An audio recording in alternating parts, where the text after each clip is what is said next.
into the game here.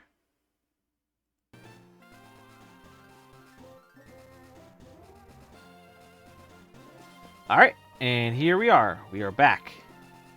So, where we left off last time... how do I open up the map again? I guess we'll just do this way. So, last time we left off, we did Lavender Tower, we did the Rocket HQ, and then we did also Saffron City and its HQ, the Team Rocket taking over, Devon Corp, I think it was, right? Or Silphco. Yeah, Silphco. And then took on Sabrina. So today, we're going to be taking on Koga, which is all the way over here. If I have the time, I will probably head on over to Cinnabar, depending on how that goes. I'm not sure, but it will be a good stream here tonight. I am aiming to stream mainly for like 3-ish hours, but we'll see. I'm searching for a moonstone. Have you found one? Ooh. Is this different music? I don't remember hearing music like this in the game. But we are a little higher leveler, more higher level than them. Oh, so let me know if the game is a little too loud. I don't think it is. I think this is pretty fair loudness. I'm trying to think, what else have you guys been up to as late? I went over earlier before about all my like things I'm working on and all that nonsense. So it was like wondering what sort of things you've all been like figuring out, working on, what fan games you've been playing, what hacks you've been playing, all that nonsense. I know there's a lot of deep or like really quality hacks that came out as of late, so it's cool that of course Focus Sash. It's cool that there's like so much like quality games coming out as of late. And not even just in the fan game community, but also in the whole, like... I forget that... Where's the healing? Alright, it's all 3 bags. I really wish there was more than 3 bags here. That is my biggest grudge with this game. I guess you could use Moo Moo Milk. Yeah, do Moo Moo Milk. But yeah, there's a whole bunch of quality games coming out as of late, both in the fan game world as well as like normal games, like community made, non-community made. I mean, I have like a whole bunch of things that I want to check out eventually, but it's just so hard to like put in time to work on such. Like especially because I'm doing art, I'm doing streaming, of course, and then outside of that, I'm also doing like, I need to do my website, I need to do, oh my god, there's so many things. I have to do the Gmod map stuff. I'm like multi-balancing on that stuff. I'm gonna do Shadow Punch for now. Hopefully I will live this, and I did okay. What else? Man, there's so much. And then, of course, I have work as well during the weekends. Like, I have, like, I don't work too much. Like, as of late, they've even given me less, like, schedule. I need to get more schedule. Because I do need more money. But, like, right now, I'm a little struggling on money, but it's like, I can survive. Like, it's not like I'm struggling. But... overall, like, I'm saving up for the Switch too. I am most likely gonna try to open up like do commissions. It's like I really struggle doing commissions personally. But as I've been saying all these other things, if I open up commissions, that eats away even more into my time of doing such. So I have to not only end up having to balance that, if I do that, it's a very, like, I wish there was, like, more time in the day and more days in the week so that I could do stuff.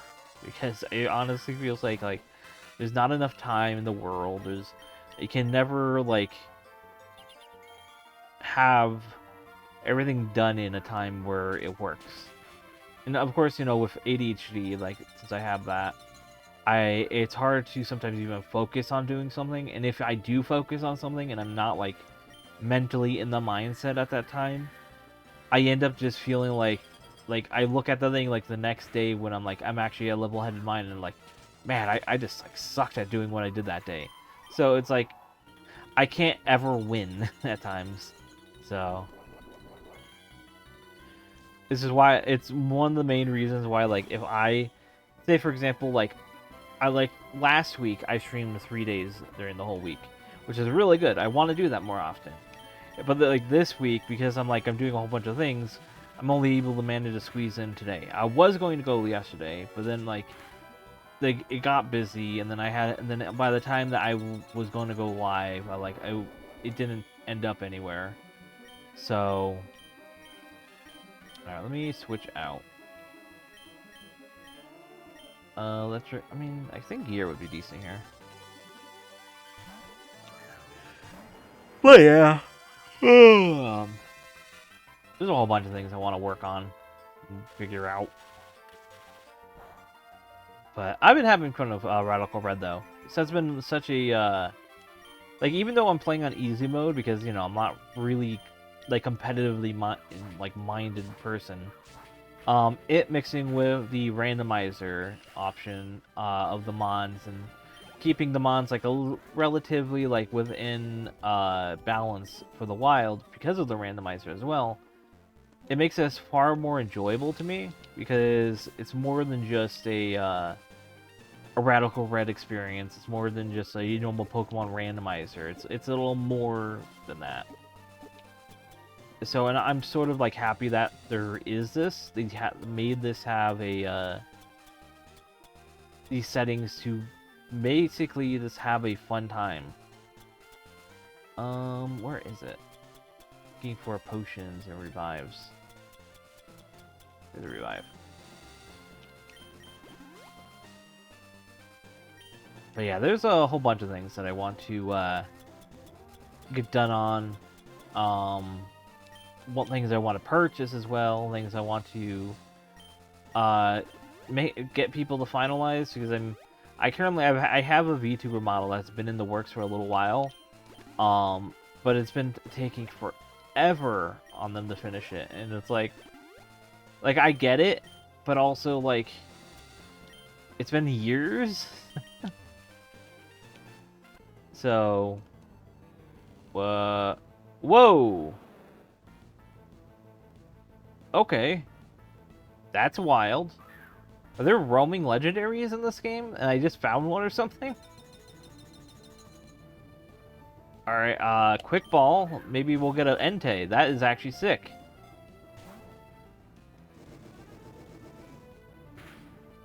Alright, so no quick ball action here.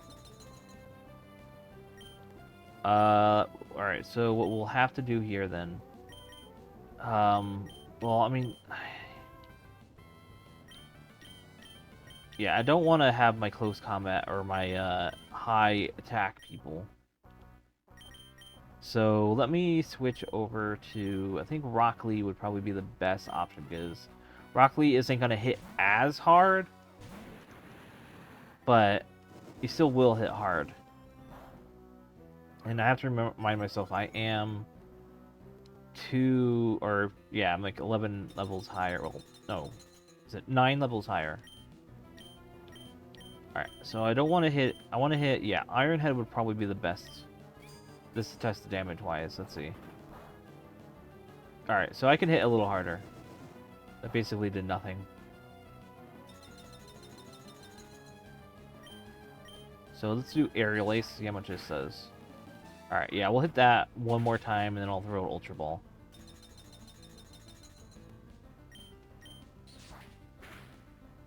Alright. That should be good.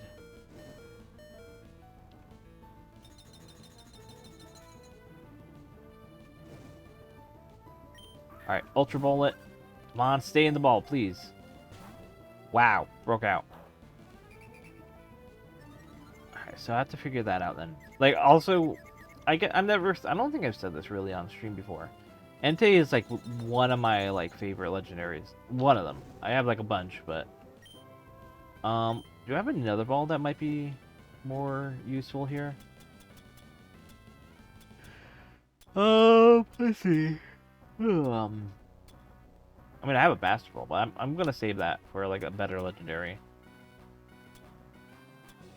Activates the Pokemon's hidden ability when caught. Restores the caught Pokemon's HP and eliminates any status problems. Yeah, let's try Premier Ball. Just for fun. Let's see what we get. Yeah, I didn't want to go in. It would have been a nice ball. Alright, so... I have to go through my mons. I forget what kind of status moves. I know I have like a poison status move on some of these.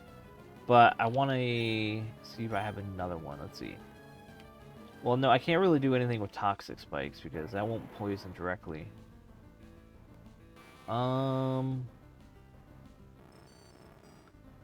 Is it Thunder Wave? Yeah, Thunder Wave. So we'll go into Magneton then. That should make him more likely to catch the ball. So, alright, Swagger, that's fine. Just Swagger all you want.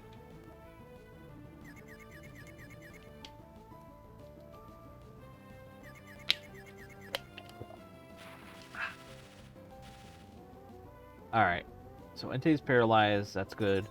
Now we'll throw an Ultra Ball, see if we catch it. Stay in the ball, Entei. Wow, still no wiggle. Alright, I think we're just going to keep on spamming then.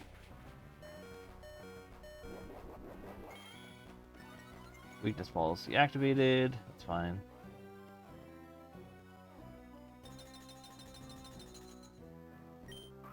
Come on, stay in the ball. Please. One. Alright, so we got one wiggle, so we're making progress on that. I mean, sure, that's okay. Let me heal Magneton real quick. Because I do want to keep him on the field.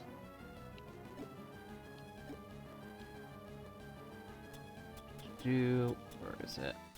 Super Potion. Well, that's 50. It won't keep me there. Want a better potion. Do I have any better potions? Let's see. Well, wait, I have berry juice. Oh, no, it's 20. I swear berry juice used to do like 100, 200 or something like that. I'll use this 1 second. Also, let me check my phone real quick. I think someone's trying to message me. Let me see. Alright, they messaged me 1 second. Yes, medium, and try.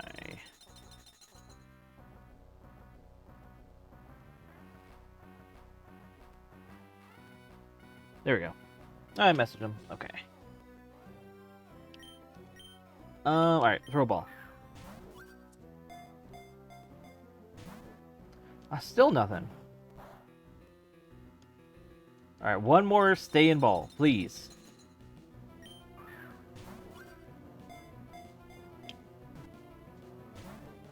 Nope. Okay, I think... What would be my weakest attacking mon here? Because I might have to just lower his HP even a little more. I mean, Grass won't do as much damage. It's gonna be, like, really weak. Yeah, it's really weak. But his attack is gonna be pretty high. Let's see. No, I don't want to switch. Wasn't there a way to... Yeah, there it is. That's at 90, 130. I mean, I could probably quick attack. Because that is pretty low damage.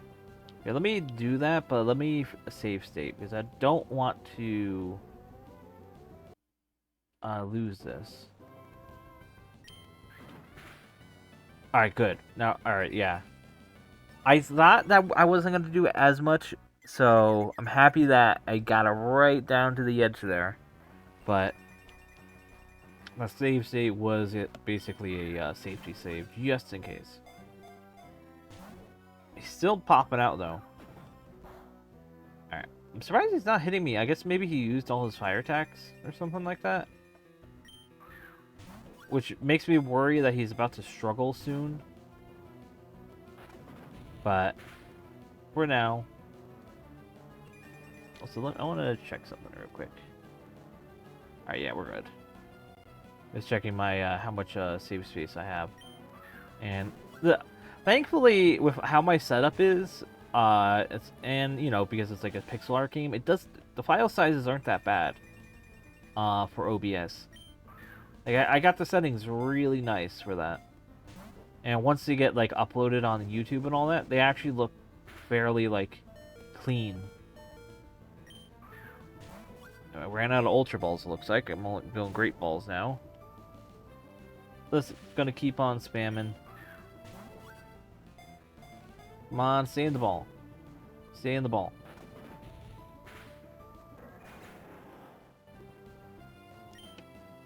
Yes, use next ball, or use Mon. I'll faint here if I need to, honestly. Just stay in the ball, please. You know what I realized what would be a cool ball concept? A ball that boosts catch rate while in weather. It'd be similar to that of like a Mon with a status. You technically then, what you could do with that is you could status the Mon, lower it to red, cast weather, and then use the weather ball, and that will get you multiple boosts up to higher chance of catching, which is really cool if that was a thing.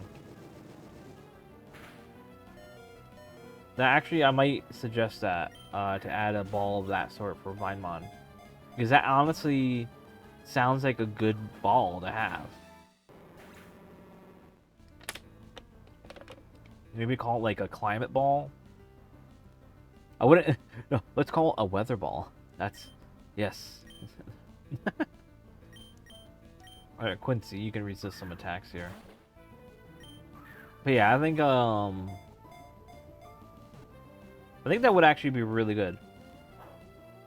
Alternatively, you can also do multiple per weather. So, for example, you could do a snowball. You could do a rain ball, or yeah, like a rain ball, and then you could do a sand ball, or you know, just a desert ball. Though desert ball could work if say like, oh, you're in a desert and sand as well. So it's like that one's multiple. I guess if it were to be separate, I would make it multiple types of separate things. So for example, like if it was a rain ball, I would probably make it like anywhere near rivers or near a body of water. It's raining or near a body of water. So it's technically very situational, but it's not like super situational. Outside of that though, alright, so he's down, so I only have my Raichu left.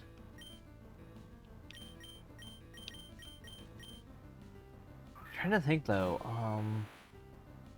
what other balls do I have that I could use?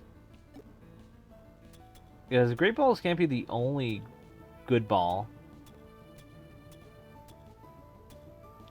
for this. I mean, I could try Dusk Ball. But, I mean, it's not night or in the cave, so maybe not. Maybe let's use my premier balls and see. Stay in the ball, please. 1. Aw. Let's try this again.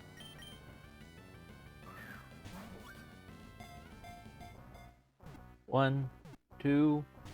Got 2 wiggles. Alright, again.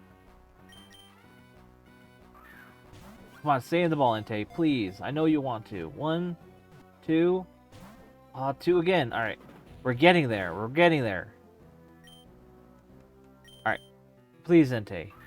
Please.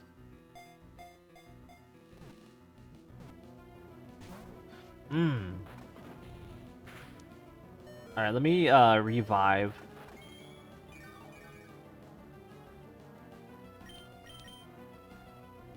I know, we're getting so close.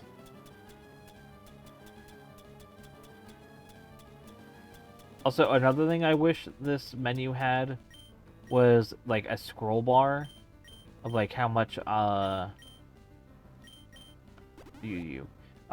much like items I have, because at least then I can get an idea of where exactly I'm placed in my menu. Because there's so many items in this game, it's like you can't really like get a good idea. Yes, keep having paralyzation there. You. Alright. Oh, I survived on 1. Okay. Now let me grab the ball. Alright, please, Entei. Stay in the ball. I know. You find it. Oh. Yes, use Nexamon. Like, let's use this Great Balls again. See if maybe he likes to be in the Great Ball now. 1. Nope.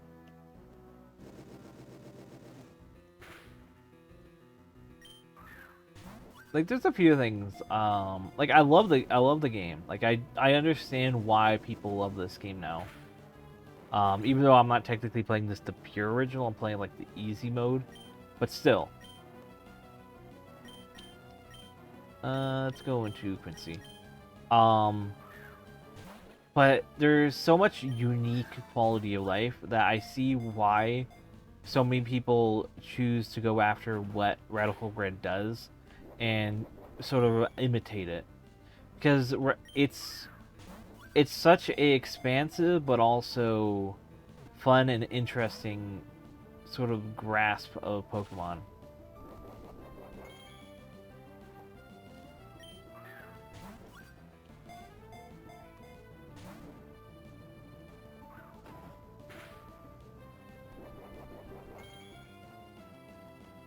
Alright, come on, stay in the ball. 1. Man, Entei does not want to be in the ball. Like, at all.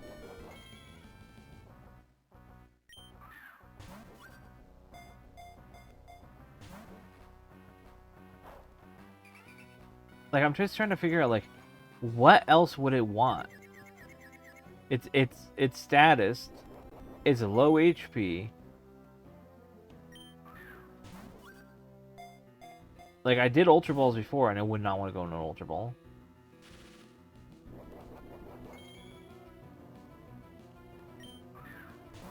I'm just spamming the balls over and over.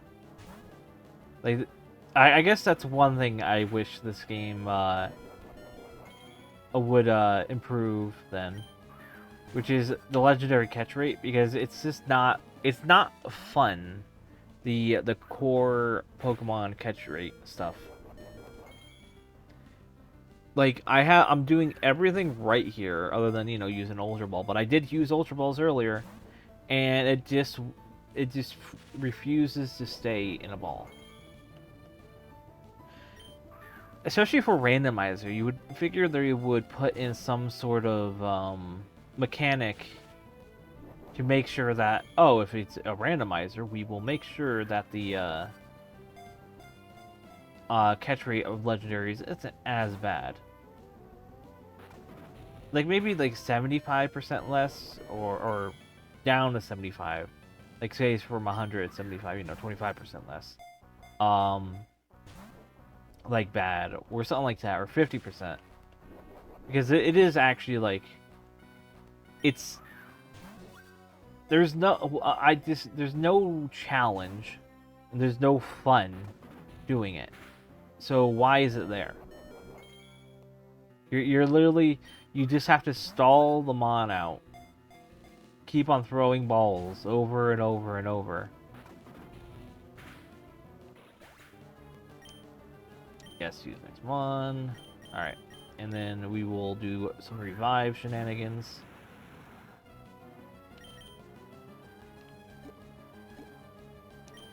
Alright, so we will revive Quincy.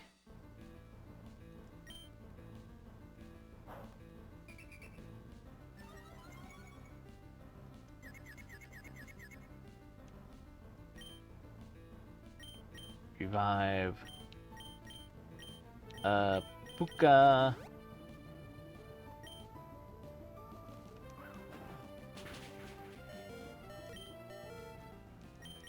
Revive Edursa. Alright, we should be good.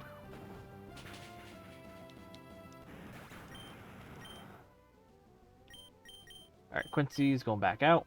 Let's see, he survived the longest before. Keep on throwing balls.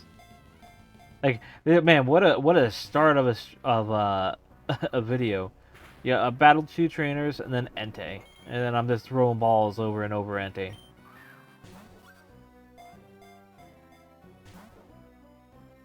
It's just crazy. Let me quicken this up, maybe. Let me do a speed up.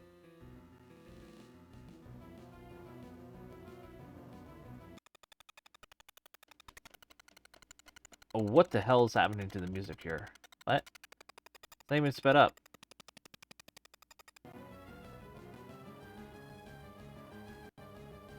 Alright, let's try that. Alright, there we go.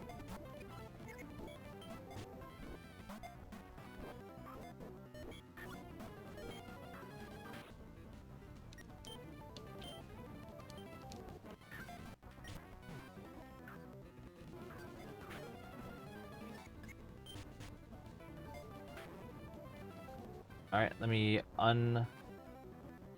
fast forward so I can heal.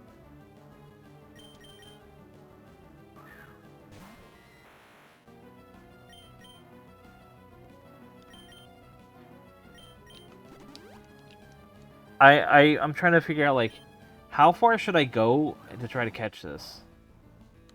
Because honestly, we're running out of, like, we're not running out, but we're going through our revives like literal candy. And it's kind of asinine in a way to keep on doing this for an Entei, which I'm not even sure if I will use. Like, I would like to use it. It doesn't have a typing that I have on my team, which is good.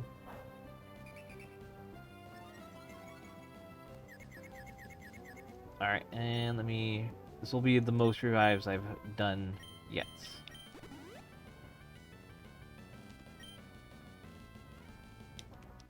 Alright, and now we can keep on throwing balls.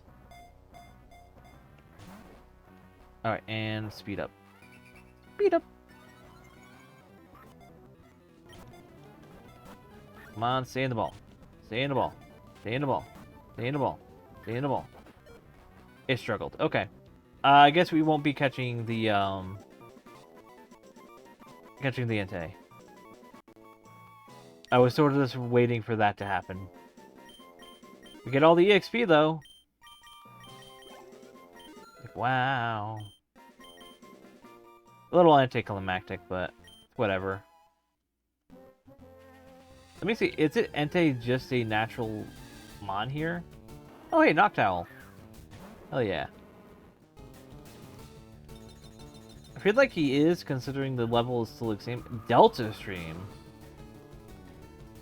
That actually is kind of cracked. Because it fits it perfectly. Wait. Isn't that technically what our Noctowl and Vinemon has? 1 second. I need to double check that. I know has Tailwind. Vinemon.link. I always forget the details on this. I mean, no, I just posted on our Blue Sky. 1 second. I can literally just look here. Uplifting. The owner of the ability will use the move Tailwind on send out. Tailwind will raise speed stats. Is Delta Stream basically that? Let me look. In the game here. Alright. I'm just gonna name it what we named our Vinemon beta form. Because this is, you know, Hoot. Was it? I think it's. Is it O? Yeah, O. O. Oh, wait. O R U. Hutoru. Let me now look in our PC. Oh, it's right there. Let's see. It's normal flying, like normal. Delta Stream changes weather to remove flying type weaknesses. So it just makes it pure normal, then.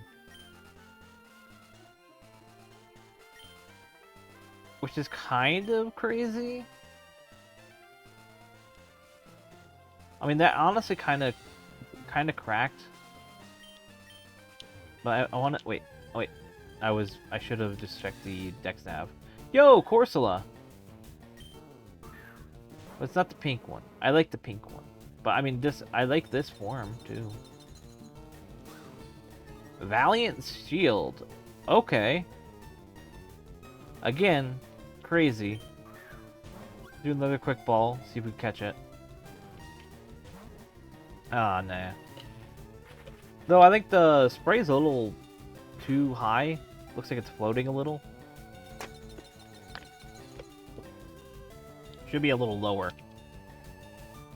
I know I'm pointing out all the like critiques, and I'm like, it's just me. That's just how I am.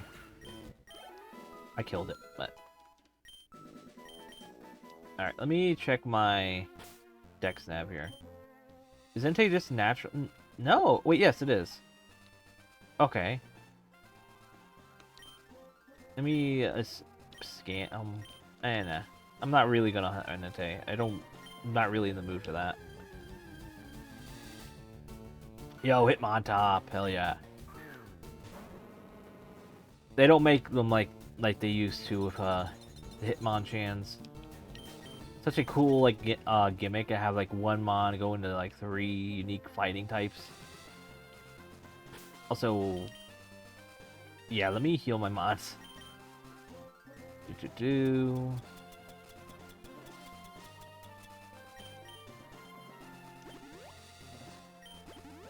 I think I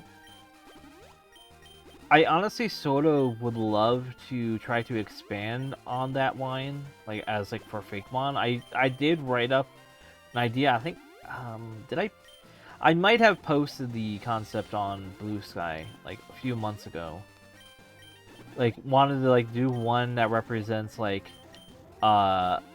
different combat types other than what they already have.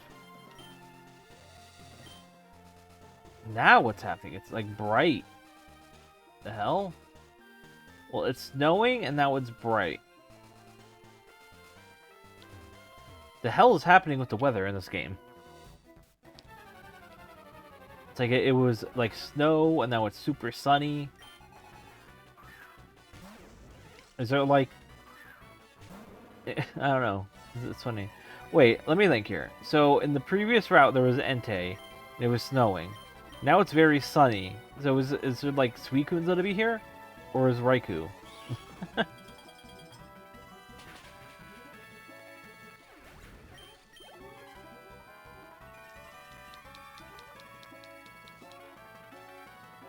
Three more. Togekiss. Oh, I love Togekiss.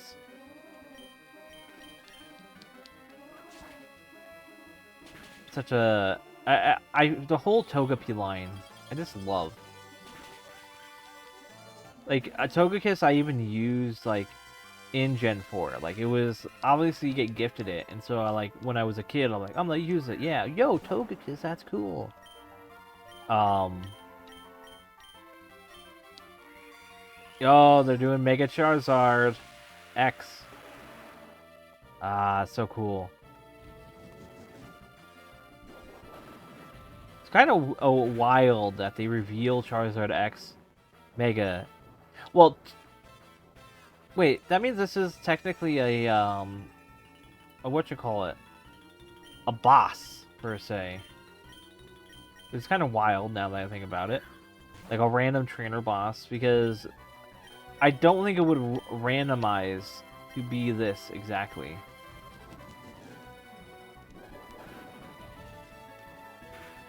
But I mean, if it did, okay. Also, what the hell is these hits? Alright, Rock Lee, you're coming out. You're gonna handle this. Oh, you don't have any water? God damn it. Well, we got rock, so. But yeah, I'm trying to, yeah, like I was saying, like with the Charizard, it's wild to me that they reveal the Charizard X on just a random trainer. Because I'm pretty sure this is a boss battle, per se, like, this, like a scripted boss. Where they're not putting, what's it called, not letting it be randomized, because I believe that is a default setting. I don't think I unchecked it, where it just doesn't randomize such, just so that there's still a challenge, and not just, oh, we made the gym leaders all like easy because they're not following a theme or anything. Who's learning Screech? Sharply reduces the foe's defense. I'll keep it. But, yeah. One Mon left? Okay, what is it? Tropius. Oh, Tropius. Another Mon that I personally liked. And I always loved back in the day when I was on DeviantArt. Like, this is a long time ago. All the fan designs for Tropius that people did. Like, pre-evolutions, because there were so many cute pre-evolutions. Like, there's a whole, like, arc of artists at one point just doing pre-evolutions of, like, so many different Pokemon. And I absolutely loved it. Like, there was pre-evolution legendaries, pre-evolution, like, middle stage mons, and I'm like, hell yeah, we need more of this. We need, like, official Pokemon getting pre-evolutions more often. Because, like, we don't get baby Pokemon anymore. Like, and if we do, it's usually, oh yeah, we're just gonna give this Pokemon a baby form in the natural thing, like the natural level, like stuff, like not level stuff, but a natural like they're introducing it within the same generation, which sort of defeats the point of like baby Pokemon, because the whole point is like, oh, you discovered that you can get these baby Pokemon through instances, and that was cool. Like, you know, Bonsai or Bonsley or however you want to say it. Igglybuff, Mime Jr. A whole bunch of all the other ones too, you know. My combo lost. Yeah, I lost, bud. My Pokemon look happy even though they lost. That's good. But yeah, I sort of wish there was more of that, because it adds a sort of like fun charm to the game. To have like, oh yeah, you have all these Pokemon. Whoa, you didn't actually catch them all? Oh wait, what's this? There's a Mon before this evolution line. Wait, maybe there's a pre-evolution. You know, stuff like that. And then of course I also love when games later in generations, they start giving Mons new evolutions. And with regional forms, they can even do even more, which is so awesome. Because they can change the design and then go down a different path entirely with the Mon. Which is something that I'm so happy that Game Freak stuck to doing. Because I remember, like, people were thinking, oh, no, this is only going to be, like, an Alola thing. And, like, but instead they brought it back, and they continue on doing it, and it's like, it just brings so much life into Pokemon to say, like, oh, yeah, we have this Pokemon, but it's a unique Pokemon. And it's, you know, different as forms because of the region, and it's like, that's more life to the region. I'm told I'm good for a kid. Alright, let's see. This is like Nugget Bridge 2.0. Got a shift. Well, I mean, unless this game buff shift tree, it's probably not going to be the best. Knock off. You knock it off.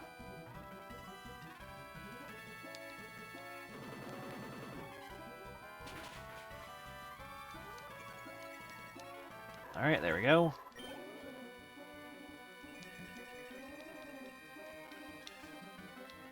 What's the next? Arcanine. Okay.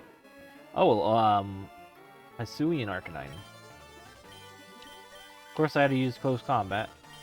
I guess we're gonna do Shadow Punch. This is probably gonna kill me. I forget what's HP? Yeah.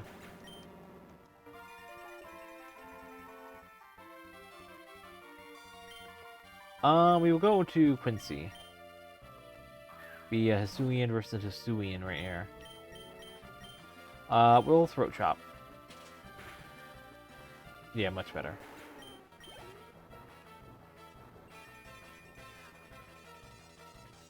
Alright, 3 Mons left. Espeon. Ooh, I like this sprite. I think we saw the sprite before, and I think I probably commented on that as well. But I really love when the game, fan games do like custom sprites for Mons. That's something that for Vinemon I sort of want to see if we could do. If we introduce more like normal Pokemon, like we still are gonna do like a bunch of Fakemon, in the future. But I do want to see if we could introduce like normal Pokemon as well. Maybe like some design differences, but generally it would be the same one, but with like redesigned stats and all that. Not redesigns, but improved stats. That's sort of the idea I want to see if we could look into. Because there are a lot of Pokemon that stat-wise are decent, but their movesets suck. Or their movesets are good, but their stats are horrible. Oh, we're getting the whatchamacallit, Gigantamax Alchemy. I wish it was a little bigger. But I do like how that looked. It was cool. Oh, I lost. Yeah, this is like Nugget Bridge 2.0. It's funny. Let's do some healing. And then a potion, or revive. So revive's up or down? I forget. Yeah, it's down. Okay. I might just speed up that whole Entei bit earlier for like when I upload on YouTube. This guy was spelunking. What's Alma? Alma. Wait, you're spelunking with a Tangrowth. Okay.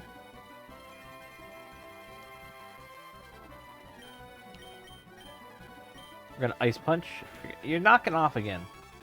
Wait, didn't I not just heal you, Edgeursa? Or did I just only revive you? Yeah, I think I only revived you. Well, whatever. I think we'll be able to survive. Oh, Solar Beam. Right, that's a thing. Poor Edgeursa, keep on getting sacked.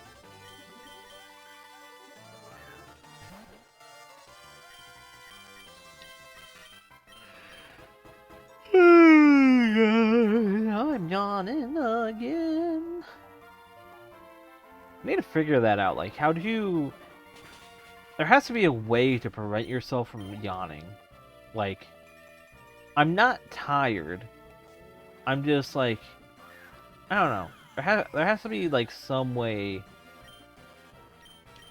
Like, I mean, maybe I could, like, take a shower before I go streaming. Because if I take a shower before streaming, like, the water will refresh me and it'll, like, bring me, like, you know, be awake. That might actually be a good thing to do, now that I think about it. Zap cannon, ooh.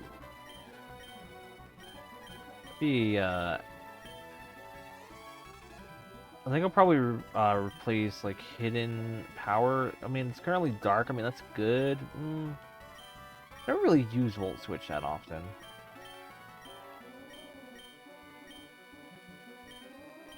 Yeah, why not? I'll do Volt Switch.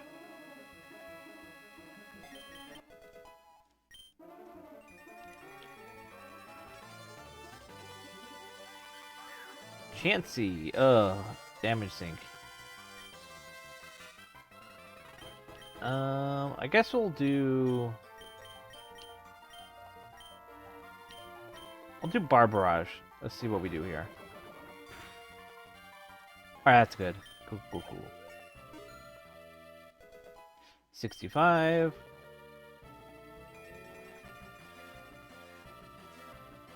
One more Mon. Altaria. Let's do Gunk Shot. Oh, it's gonna be Mega Altaria. Okay. Wait, isn't Poison super effective against Dragon? Or am I getting my type mixed up? No, it's not. It's only Ice and Dragon that are super effective. No, it is. Okay, never mind. I was correct. Okay. I second guessed myself for some reason. Ugh, double battle.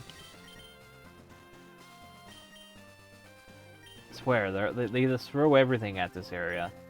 That's the one thing about this this route here specifically. I always remembered is like, there's just so many trainers, like in the official games as well. So it's like why? It's a gauntlet. The gauntlet before the gauntlet of Victory Road. What's the sign say? Silence Bridge. What do you mean Silence Bridge? Sure, we'll play with you, sweetie. You want to battle some Pokemon with us?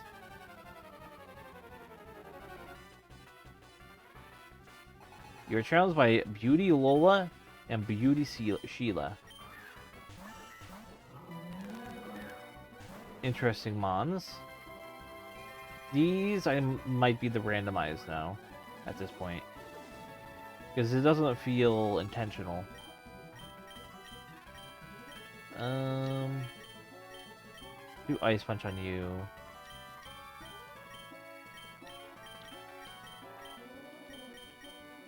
Do Gunk Shot on you.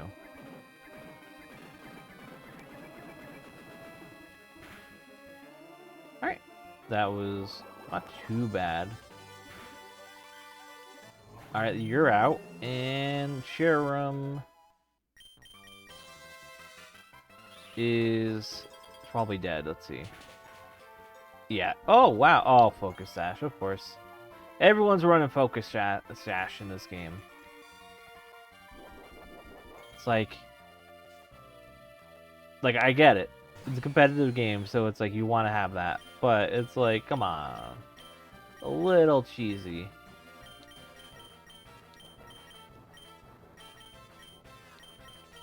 Guess we'll do that. And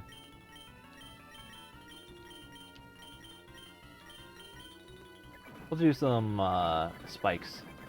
Just to make it interesting here.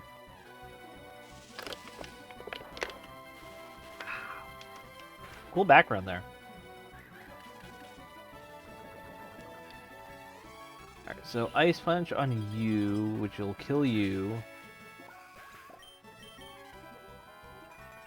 Sunlight is strong. And now Venus... Oh, of course, the one Mon...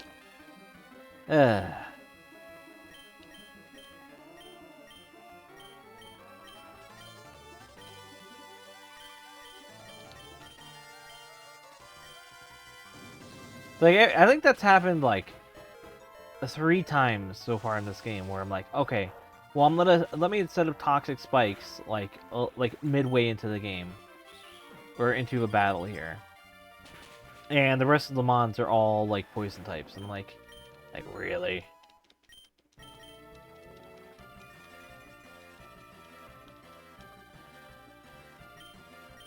All right, all right. Oh, this wasn't really a good mon to put in because you know like the whole like it's electric type over there, and I'm part water.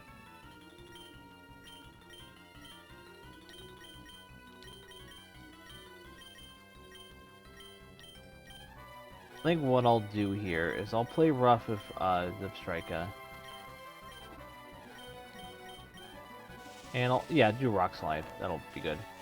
Yeah, he's gonna hit me hard. Almost killed me. But I'll do Rock Slide. This should do decent. Yeah. Floor just flinched, which is good. Zipstrika is now down, which is good. And I think we should be able to finish off Floor just pretty quick here. Ironhead. And Fortress is down. Nice. Alright, cool. That wasn't a bad double battle.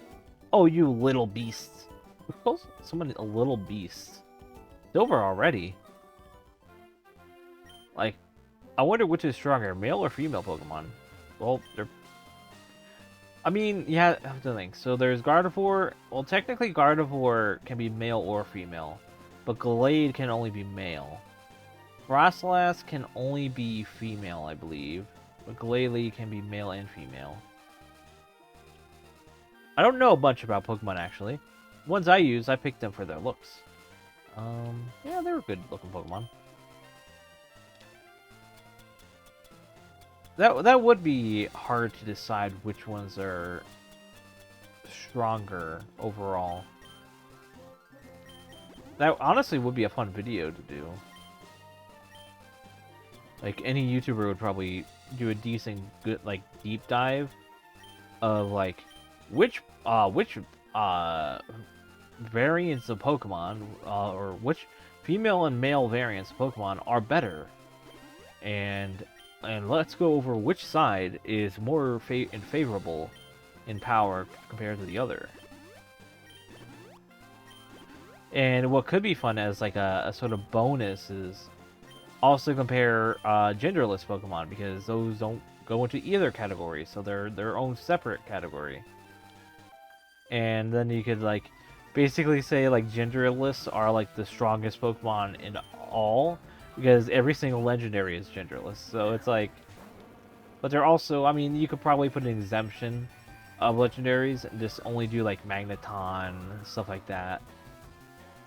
And I think is Voltorb genderless? I think it is.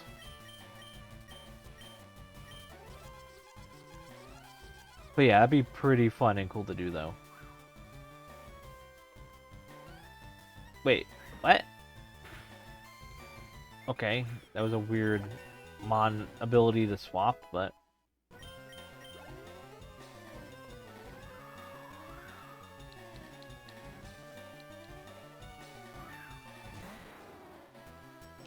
Alright, we will do Ice Punch.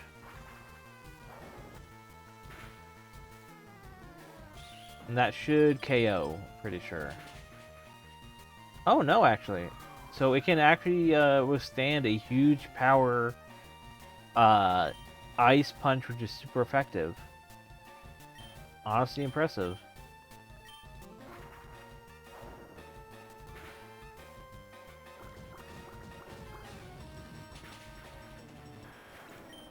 Alright, and with that, Dragonair is down. So, how far into this area? We got another one here. Like, again, this is a gauntlet of trainers. I really want to know what that Silence Bridge is, because I don't ever recall it being called that. I'm not going to lose, not when the wind's blowing my way. Are they all Delta Stream? Are these all intentional setup mons? Because, I mean, Rhyperior is definitely not a, like a setup mon for that.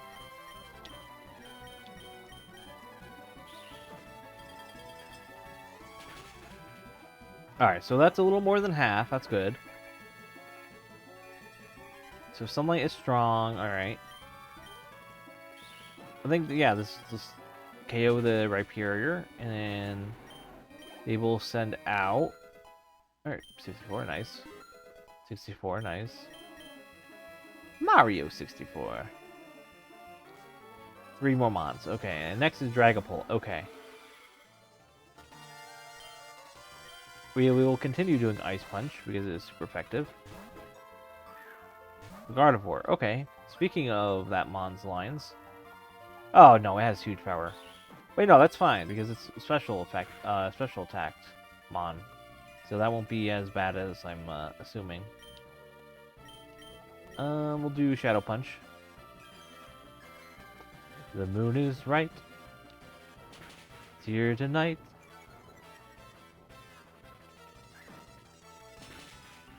Alright, Gardevoir is down.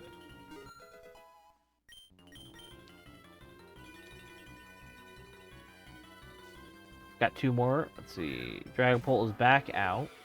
He's probably going to use the same exact move as he did before. No, Shadow Ballin'. Okay. It KO'd me. Okay. Fair, fair. I do like that Gardevoir sprite. Or not Gardevoir, Dragapult sprite. I love that you can still see the little Dreepies.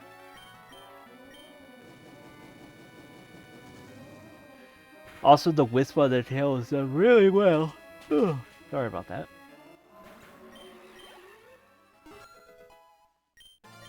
$65. And everyone's leveling up. 1 more mon, and it is Rapidash. Oh, that's easy. Let me just hit it with a Throat Chop.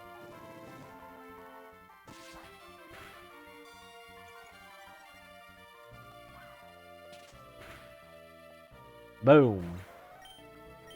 Down goes the Rapidash. The wind turned. There was no wind, bud. What's over here? Oh, I just came from this. Wait, no, I didn't. Trainer tips. Pokemon holding EV training gear automatically receive 24 respective EVs at the end of a battle. Nice. What is over in this grass here? A burnt seed. Item invokes memories of its past selves. Boosts fire moves when held by some flora. That's interesting. Also, why is the item flashing, but not like anything else on the UI?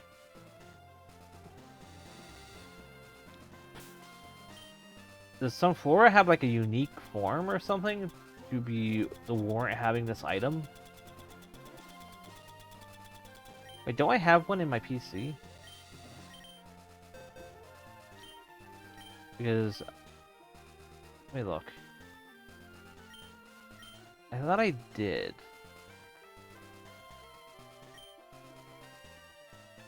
I guess not. I was gonna say, like, I could probably grab that mon and see if I could give it like a Firestone, and maybe it would give me a new form or mon or that way. But I don't know. Whoa, Zygarde! It's a cool mon to run into here. I'm not sure how you would get. I guess maybe it's just an evolution nowadays. Yeah, it's just.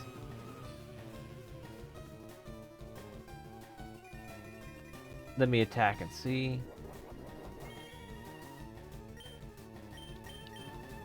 Let's use a Throat Chop here.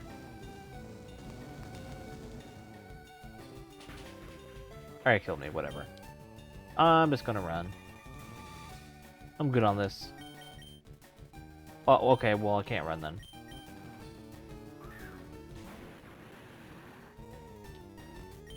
I can only use Pokeballs here. I ran out of Great Balls as funny. We'll do Dynamic Punch. Wait, what was that?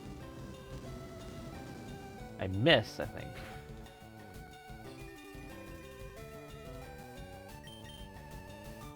Avoided attack. Okay then. It's cool, cool. Do the Pokemon thing. Let's avoid my attacks. Let me see. I got a message. Alright. Let me just message back real quick.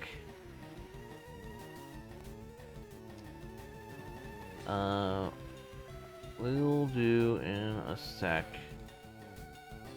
Still live.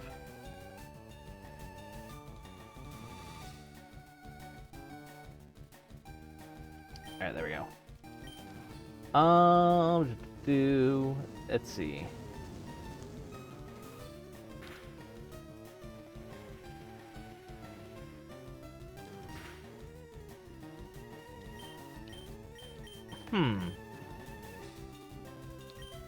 Can I run?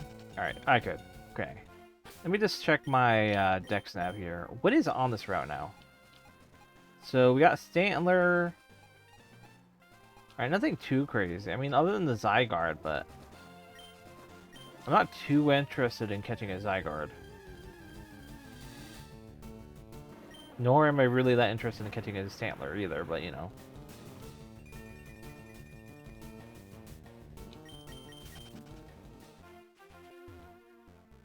Alright, let's see. What we got up ahead here? So I already did you. I don't need to go over to the left, I don't think. There is an item that way. Went the wrong way.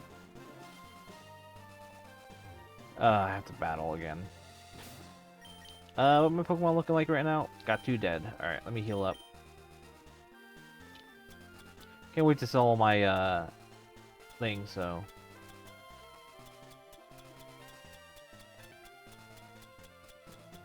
My revives. 1 for you. 1 for you. And let me heal up.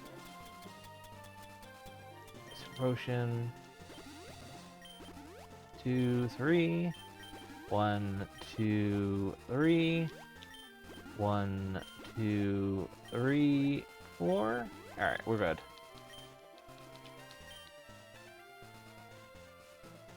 So let's take on this battle and grab this TM.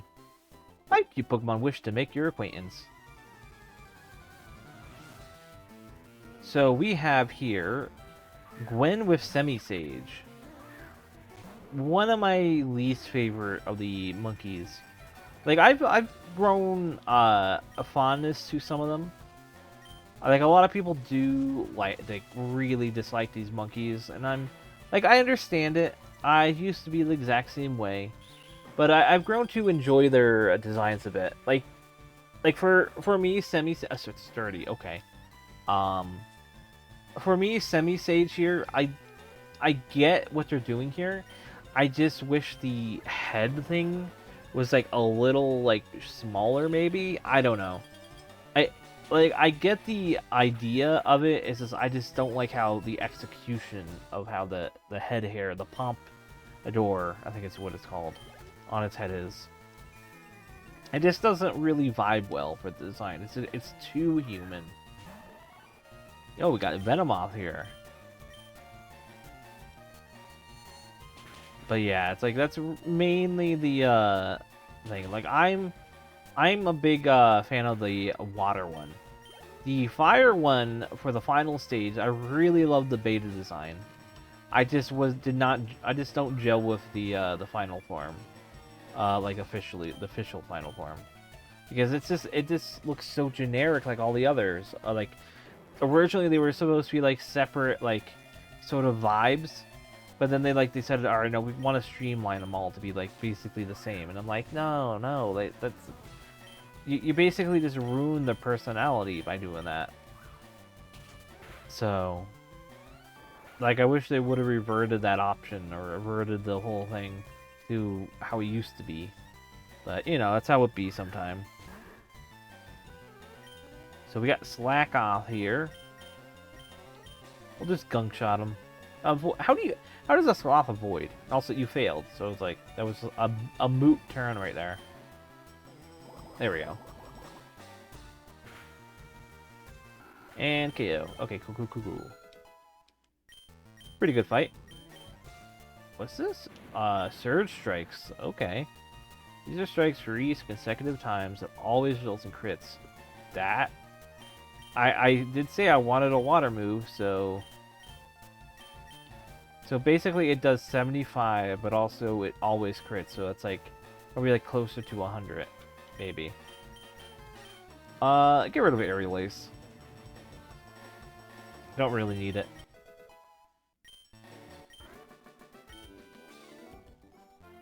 Alright, what is this TM? Future Sight, okay. And how my HP going? We just have to heal Edge Ursa.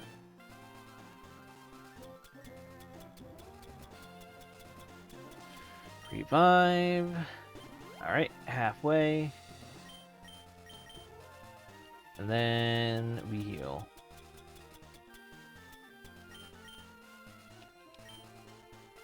Wait, what? No. God damn it, I clicked the wrong thing. So I sort of realized what could have been a smart thing if they did do this. Is considering that, you know, there's only 3 bags here. And they mix all the normal items with the healing items. What they could have done is if you press, like, say, start and sort by, like the type of item. Let's see. They sort of in. Well, I mean, I guess that is all right. No, I think they did do that actually. Okay, never mind. I was about to actually suggest doing that, and they actually do have that. I just never clicked start. All right, never mind. I take that back. They did do that. All right, they did think ahead about that. I just wish, like, all right, so game design thing, suggestion for UI designers and all that. I did not know that there was an option to sort with start button. Just a little, like, a helpful, like, sort of button guide for the UI would be super helpful. Like, there's room on the top left. You could 100% put that in the top left corner, like, start to sort, select to move, you know, stuff like that. Like, the arrows are already diegetic to that. Not diegetic, that's not the right word, but you know what I mean. They tell you, oh, you go right, left or right. That's fine, that's cool. But no option to tell you, oh, press select or press start. And you could probably even put it up there in the top right in that, like, gap that goes up. That'd be a good spot to have it. But yeah. Is there, like, I remember there being a hidden item somewhere. Alright, let's continue on.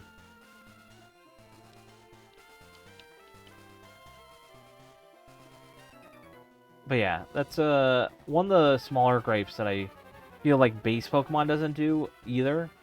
That it would be nice, like they generally, base Pokemon will tell you, like, the guide through, like, trainer tips and all that, but a lot of times fan games don't do that, and you don't learn that naturally. So, like, just putting a little, like, guide in, like, your UI stuff helps a lot. And it doesn't take that much room. Like, in Vinemon, for example, I put in a few, and it just helps, like, convey to the user, oh, you can switch different forms, or with pressing these buttons, or you can switch male and female in the Pokédex to see what each male and female form looks like. And if you didn't, they would just be, oh, okay, I could just see the two, like, the normal design, and not press any of the other buttons. Because, like I did not know, like, consider, oh, press start or sort, because there's nothing to visually tell you you can do that, basically.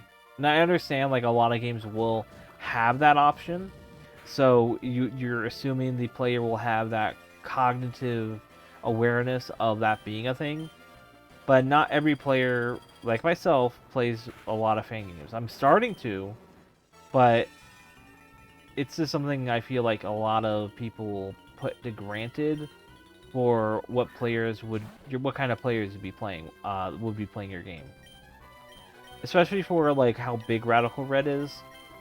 People are going to be playing it and are coming in potentially as their first game, which, I mean, it would be crazy, but because of, you know, how difficult it can be. That sort of info would be helpful, just to have, like, a little UI guide.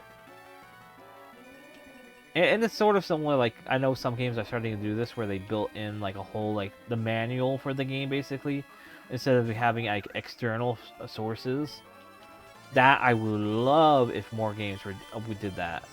I mean, Vinemon, we're trying to do something similar. We're making, like, a sort of, like, a fancy trainer dojo thing, early game, similar to what Pokemon does already for the trainer schools.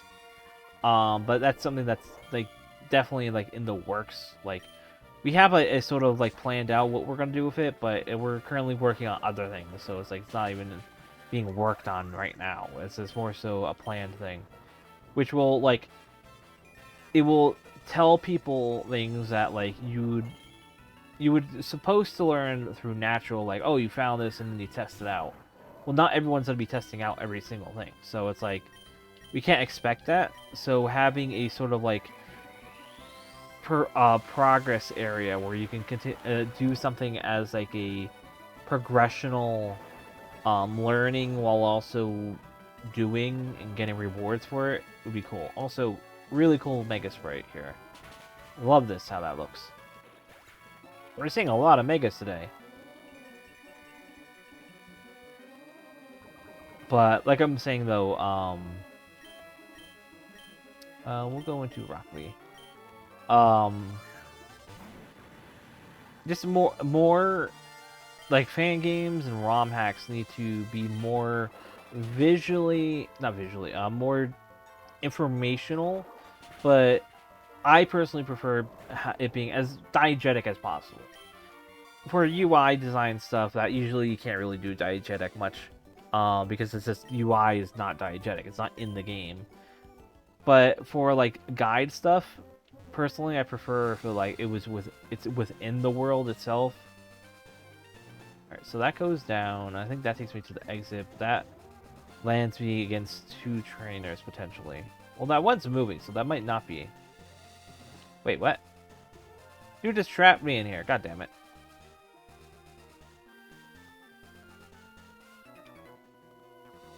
You need to use TMs to teach good moves to Pokemon. But yeah.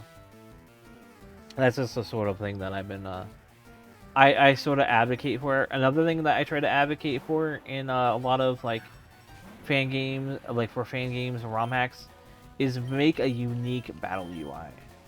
Like, when you're playing Pokemon fan games and ROM hacks, especially if you play a bunch of them, the main thing you're going to be playing, you're doing is battling. Like, I mean, that's very, like, common sense. But if you have a plain Jane UI, no one's gonna, when they think back to your game, they're gonna be thinking of the battles, and they might confuse it with another plain Jane UI game. And if you're gonna, you want the memory of what your game looks like to be visually unique and stand out.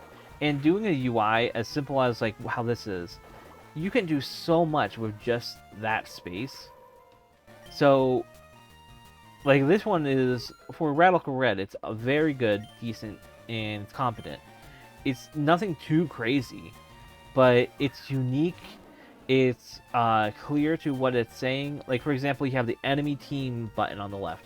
It's stylistically very similar to the battle UI. And then you have the bottom UI, which is red, which is nice. I like that. And it matches with the bottle box, and it's like a dark mode in a way.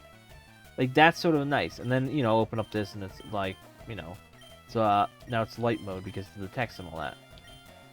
Like, stuff like that, in your memory, you'll remember that farther into advance and say, oh, it's just another fire red, leaf green battle UI. And the only thing you're sticking into your head when you're remembering the game is just the mons themselves. And as soon as it's only just the mons, which, yes, you can have really unique mons, but the issue comes into, oh, was that mon that I'm remembering from that game, or am I misremembering it for the other game? So it's like you want to try to give a full picture for what your game represents. That's always been like a thing that I sort of strive for in a way. I can walk around you. Alright, there we go. I'm gonna go back to battle those, but I want to try to heal. Well, I mean, I could technically heal, but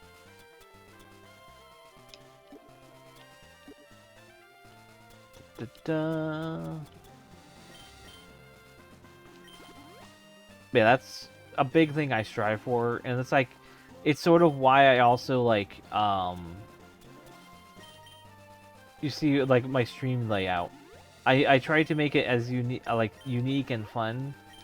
Like, yeah, I take a little inspiration for some things, but like this whole UI, I looked at, like basically the battle UI, like the not battle, the summary screen in Pokemon games, and then when I did that, I also wanted to see like, okay, well, I have the summary screen. I could probably put my VTuber in the box where the Pokemon are, and then I could maybe put like below it, like how where the abilities are, you would have the chat box. And speaking of, hello Babbitt, welcome to the chat. I'm just mostly talking about like the UI stuff, in regards to like Pokemon, and it's good to do unique logos and like. Why do you have a Thundurus? Tornadus, I mean. Holy moly. I got Ice Punch, but I'm saying like, when you're remembering a fan game or ROM hack, the UI is so important for your memory of remembering that game that you want to try to make something custom, even if it's just a recolor. That goes a long way, just to visually put put an identity to your game in combat outside of just the mons themselves. Because so many times I've seen like decent games just use the general like elite battle system UI, or the normal fire red leaf cream, or you know, all those, the basic ones. All right, yeah, I'm pretty sure there's supposed to be like an item here. That's so weird.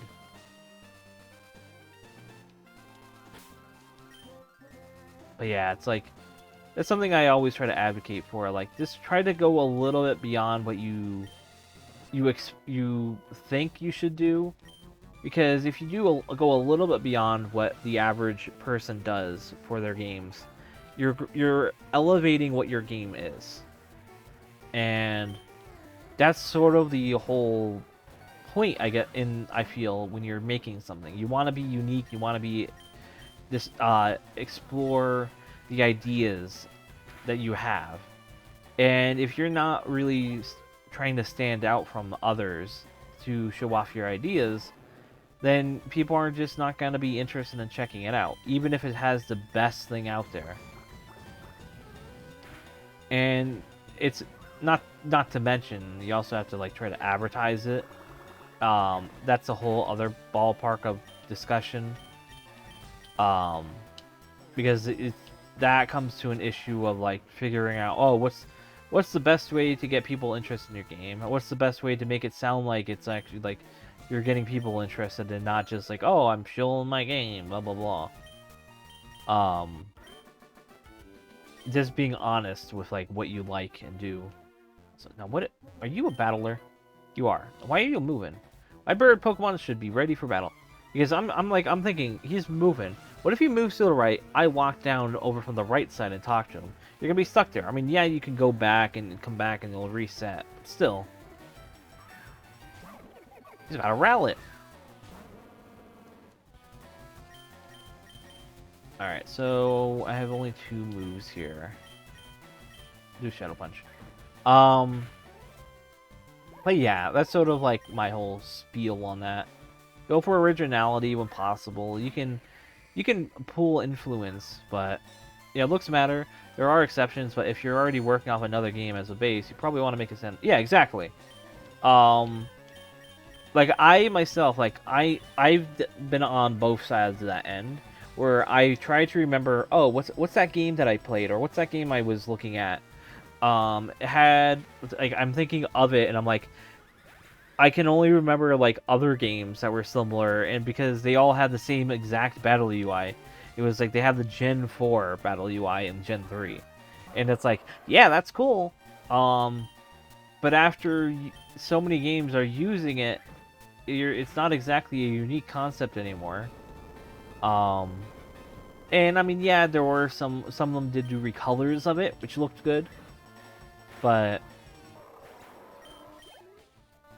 like, and also in my opinion, for example, this UI here, I have a like a minor gripe with like how this is there is room to move the HP stat to, say for example, to the left of the HP. So you could have the numbers on the left, and then you could bring that whole UI box down, and then you could put like the display the burn or heal status on top of the EXP text spot there, and you just made far more room for you to work with instead of having that large box. And that's something like maybe technical reasons you couldn't do or whatever. But it's something that I feel like elevates, like you're making better room. It still looks basically the same. No one's gonna really bat an eye of difference.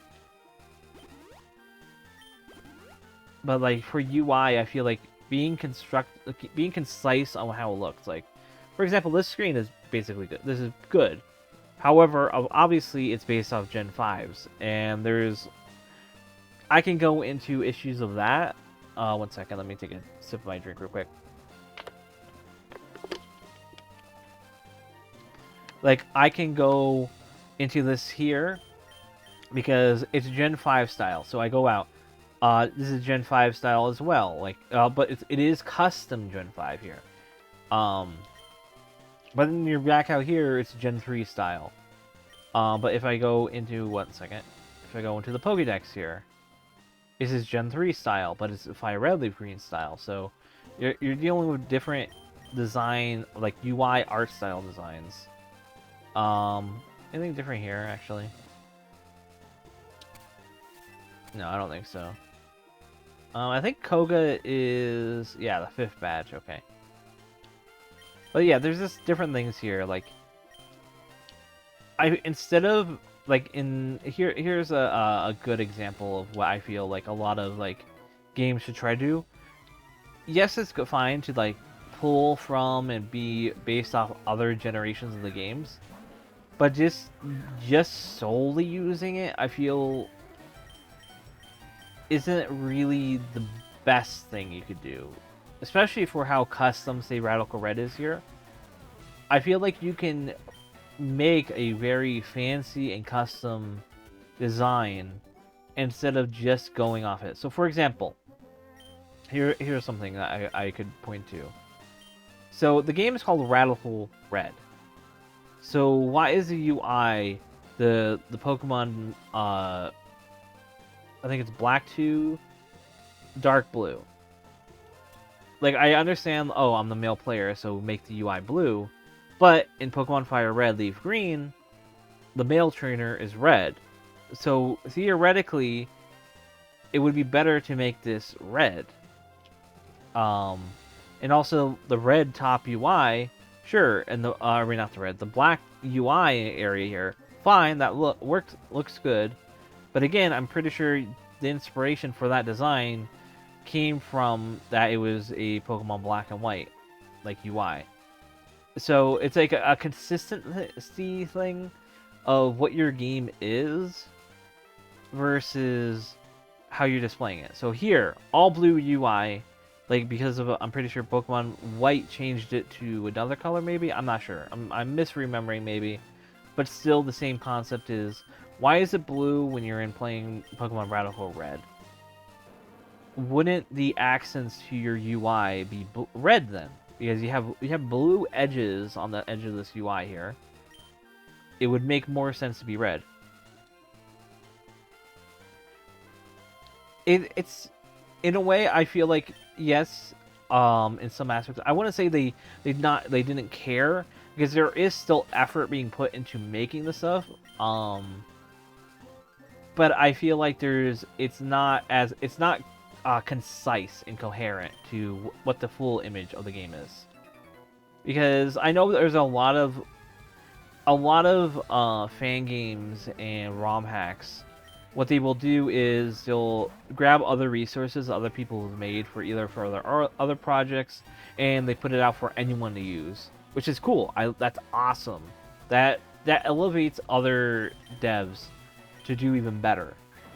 But the issue is at times developers become a little lazy, and that's fine. It's all passion project, and so it's like it's they get a little lazy and they said, okay, well, this looks good as is, so let's just use it as is. Fine and dandy. However, it's like, if you're going to be doing that, at least do a little recoloring to match color hues throughout the whole battle UI stuff, all the UIs. Be coherent. Don't try to be like, whatever. And that's my main gripe. Like, as like a UI person, on like working on UI stuff in a fan game, being consistent on how it looks goes a long way. Like, no, everyone, like, for example, people talk about this as an example of games. Elden Ring. People talk about, oh my god, this UI is so good. It's so visually appealing. It's so unique. And it's also so consistent. The UI is perfect in the consistency of what it does. And that's just one extreme example of where these people are putting, like, they're being paid to do this. They have a concise view of how to design it and the philosophy behind it. And with that, also cool, I love this Drio like regional in this game. But with this in mind though, it's not that hard to visualize. Like, here, one thing I love doing is if I'm designing a sort of UI concept, before I even touch doing it on the computer, I will try to sketch it out on another one. Okay, sketch it out on a piece of paper, because you can do a very simple rough sketch and just play with it and see like what looks cool, what looks nice, and because in the end of the day, a UI is basically just a simple like squares, curves, all that. And you could explore even further into that when you get into the actual sprite itself. But yeah, hello Alan, welcome to the chat. But as I'm saying though, like, you can go a long way, and now we're going to struggle.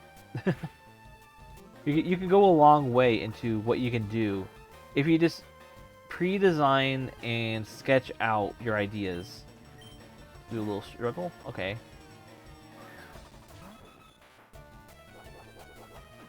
Alright, so you have, like, it's all Dodrios, apparently.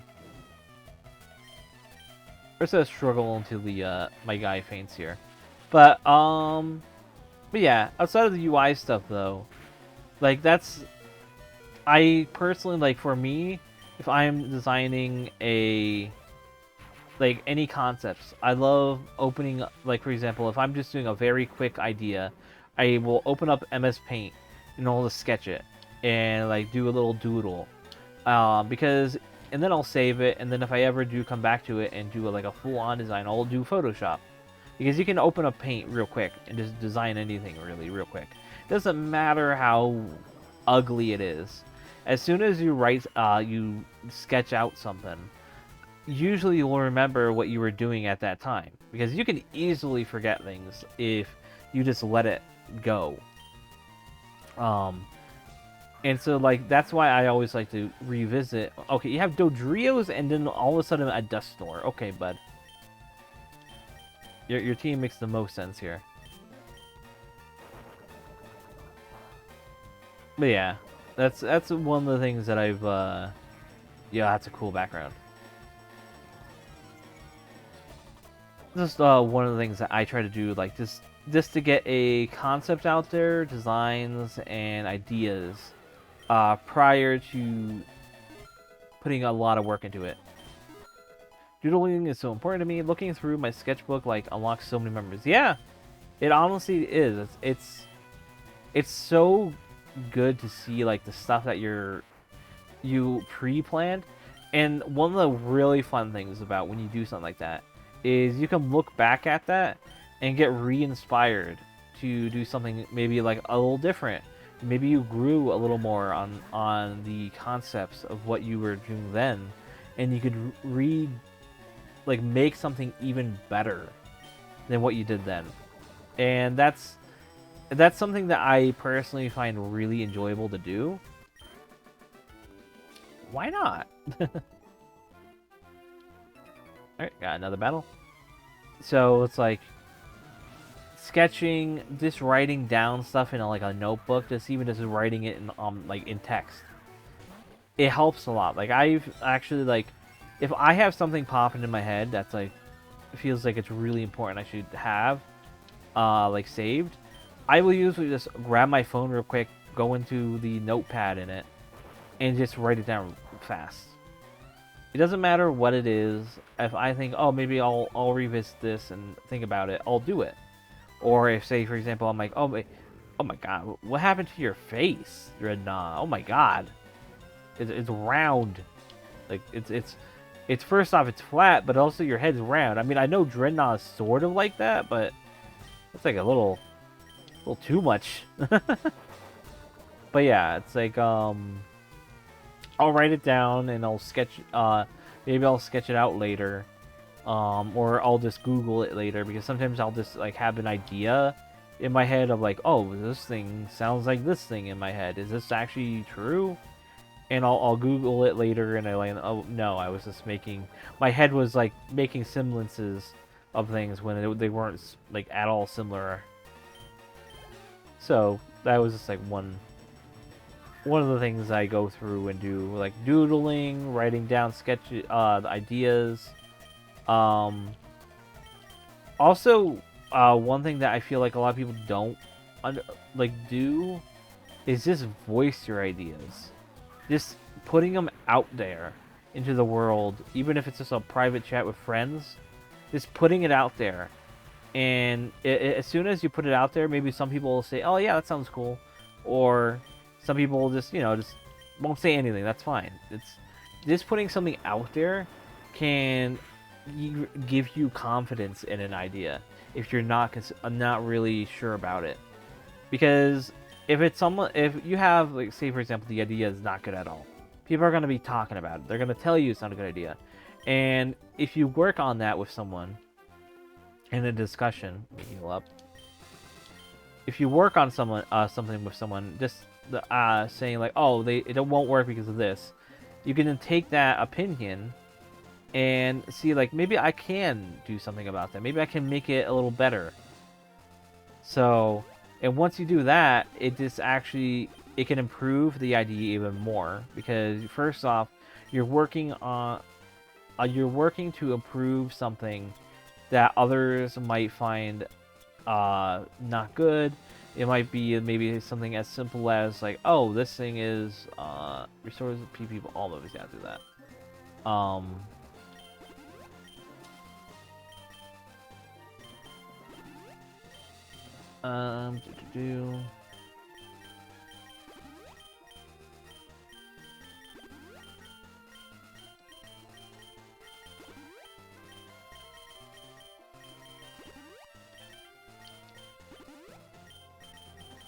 Second, let me just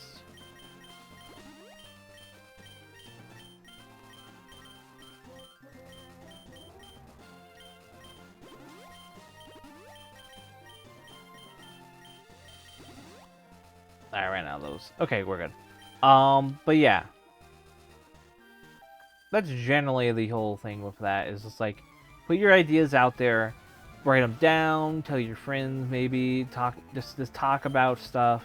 It doesn't need to be like a super important thing. Say for example, you just want a concept, or you have an idea for something that would be kind of cool and neat. But you're not sure if people would be interested in it.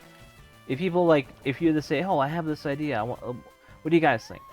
And you bring this out to the people, and like, here's the thing though.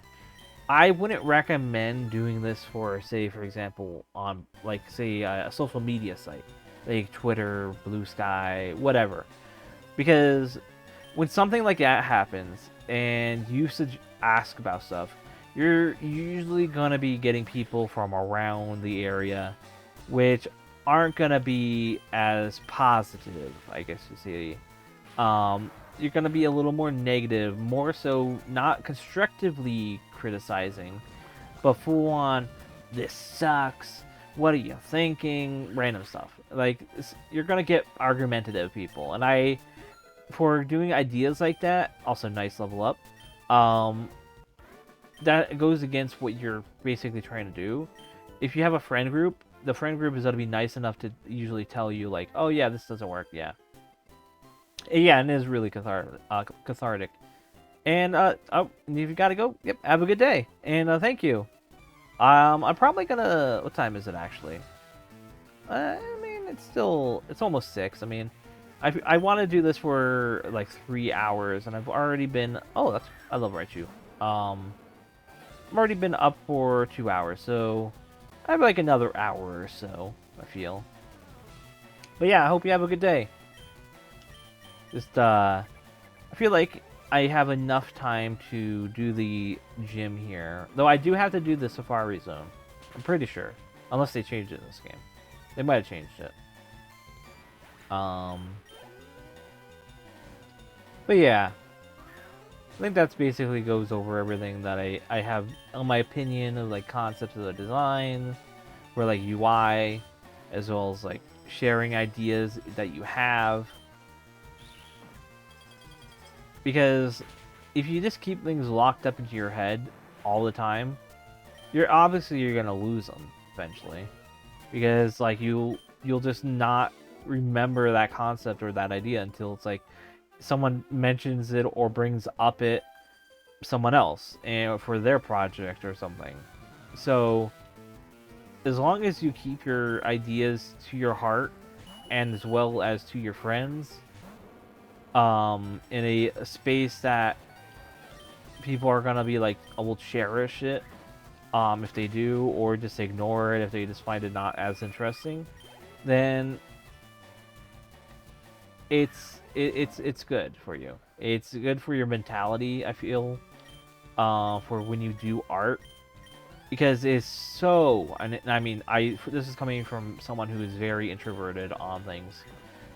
It's so easy to fall into the trap of no one's gonna care about this. If I'm making something or I'm doing something, no one cares about it. They only care about the end result, and that isn't true at all. So many people love to learn, like, oh, what's this guy doing, like, on his way to do something, or what is this guy making right now? I want to know what he's doing. What is he, what's his design process? What is, all that nonsense. It goes so far, and people are so... Humans are naturally a acquisitive thing. And you don't, like, it's easy to forget that in a way. And there's just so many trainers here. I mean, I could dodge most of these, but I just want to do all the battles. But yeah, it's like I myself, like I said, I'm introverted. I personally don't like working with groups. I usually do like one-on-ones, or even just like a very small group I'm happy with. I don't really have a large friend group. I try to be for me it's hard to keep up with people, especially physically, like IRL. Like, I've had friends that I just, like, dropped off because, like, either they weren't, I wasn't meshing with them anymore, they changed their life, whatever, they moved, it happens, that's life. Online friends work the best for me, but, like, it's hard to translate, like, IRL friends to online friends at times. Didn't mean to click that, but whatever. So I end up just, for the most part, choosing to be like, just staying with friends that are online. And because I'm a small, like, I do small not dedicated, but small groups of friends, I tend to have a better, like, connection with them. Because I'm not spreading myself out to, like, 6, 7, 8, 9 people. And especially because a lot of the people that I do interact with, that I do I personally do call friends, um, we generally are doing our own things. Like a lot of us are have our own goals, and we won't put ourselves like always into discussions with ourselves all the time. We'll share things, we'll talk and have like gossip or whatever, but we're never gonna be like we're never like fully on what you call it, like, and constantly day in day out talking about stuff. Like once we are all in the go to do that, we will end up doing it. But it's like it's relieving to not be able to, or not be able to, not required to have to 100% put your energy into something that of just like, oh yeah, I'm keeping up our friendship, or we have to always be in touch. It's every day. No. Yeah, it's like that to me is like a nightmare as an introvert. Just being able to talk and share and discuss things is so much nicer at your own pace than to be able to or being forced to make a whole bunch of like constant connections between everyone, and then you have to keep up with every single person you prefer to keep a constant connection with. Like, ideally, I would love if like I'm open to on like basically anyone like talking to me, like with that wants to hit me up on an idea or whatever.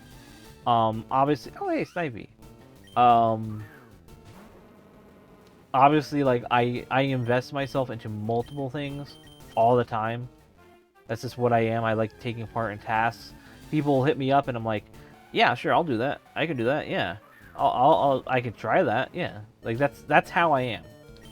I just love doing things and love taking part in things because it's so rewarding to do something and see like people enjoying my work in a way, but also my work having a worth and value instead of just being a random thing that you see online that gets posted.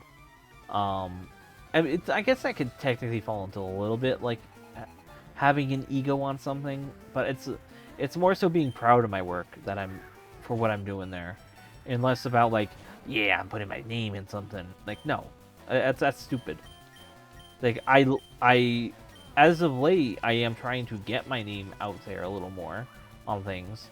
Like for so many years, I really didn't care about that. Like, for example, I never put like up a fart about it. That's not really a term, but I'm gonna make that a term here. About the fact that like I have technically I have my name in Terraria, but it wasn't ever my online name, and it's specifically such a specific area.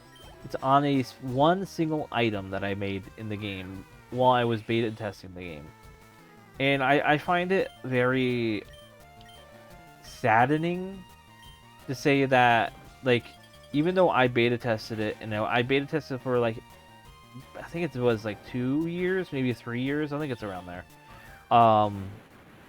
Beta testing the game. The only thing I got in was the painting, and every single beta tester was able to make a painting, and that was cool. However, it's just like my gripe is like the names on the paintings don't tell you, oh, they're beta testers made these paintings. It just says that, oh, someone made the painting, and so I basically I have no credit technically that I worked on it. The only area that you can learn that is if you either go on to the Terraria wiki, which has a huge listing of credits for like the game and all that, or you go on to IMDb, which I literally made myself a wow, nice explosion, made myself a page on it so that I can get credit for me being a beta tester. So it's like quite literally like I had to do myself something and put myself on IMDb for a credit thing. And it's like quite literally like one of the biggest indie games like ever. Like technically the only one that surpasses the Minecraft, and Minecraft is technically no longer an indie game technically. So it's like damn. Like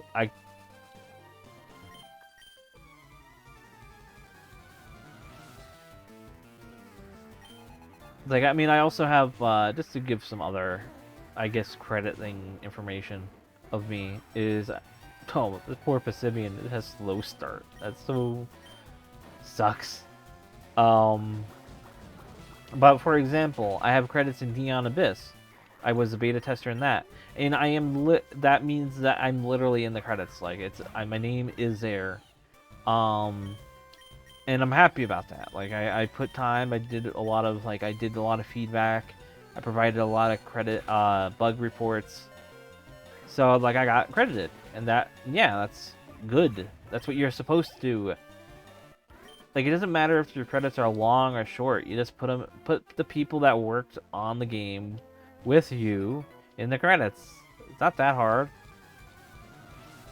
Like, even now here's the thing that like it's even more wild is most of them, I'm pretty sure, I'm not sure they still do this. They might not.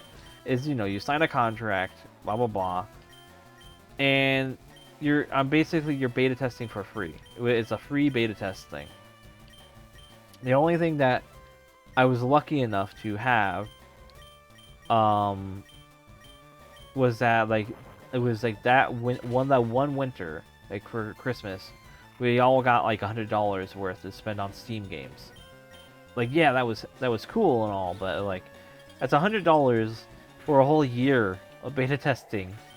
Which, I mean, sure, yeah, it was fun to beta test Terraria and to hang out in the game, but it's still not like you're not getting fair credit, which is, the whole point of like a lot of what you do is you want to have credit on what you do, because it tells people like, oh, you're experienced at this.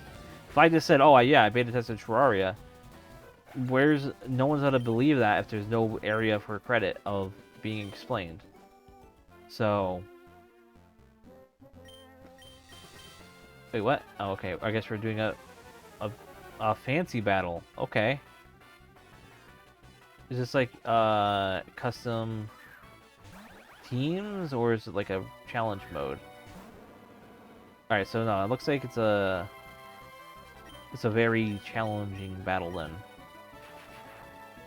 But yeah, like that's my a gripe of mine that I have. Like, give credit. Like, if you saw on Blue Sky, this week, I posted on a YouTube video, just asking a YouTuber. Basically, I'm saying like I was asking for a source on some of the things they're talking about, because in the description, while it's huge, there's no sources to where they got some of either the basic information or the information that would other people like reported on. There's none of that, and so I was like, at this asking like that, and then I went on a little bit, like it's a little yapping about how I find it like odd that for basically doing a journalistic video, all the most recent thumbnails and videos are all going about like, oh, this game sucks. This publisher sucks. This website sucks, and stuff like that. And I was going over that, and like I posted like the reply and all that, or a comment on the video, and the guy comments like, now my post was maybe like 3 paragraphs. Very, that's how I type. I type very long usually. And he replies back, my journalism isn't, well, this is a journalism. And he puts journalism in quotes, which is bizarre. It is my journalism is not repeating sources in the video or something like that, and so I don't provide like URLs or whatever, because these are my whatever, like I found this stuff. Which, I mean, yeah, some of the stuff, yeah, you had anonymous sources. Cool, you can have anonymous sources. I'm not saying like you have to tell who they are to me. But I also went on in the same reply that in the same instance, when you're doing anonymous quotes, you're supposed to state, for example, with on-screen text within the whatever, say like anon one or something like that, because he said he had a multiple anonymous sources he's quoting. So the issue with this is not only can this potentially harm any source that gets found out by the publisher or whoever you're talking about, they find out, oh, this guy talked. Well, now this company can potentially say, this source said all of these things because you weren't specific on who said what. So, say for example, a non-source said something like a non-one said something minor, like it said something a little damaging, but nothing too crazy that a company would get really angry about.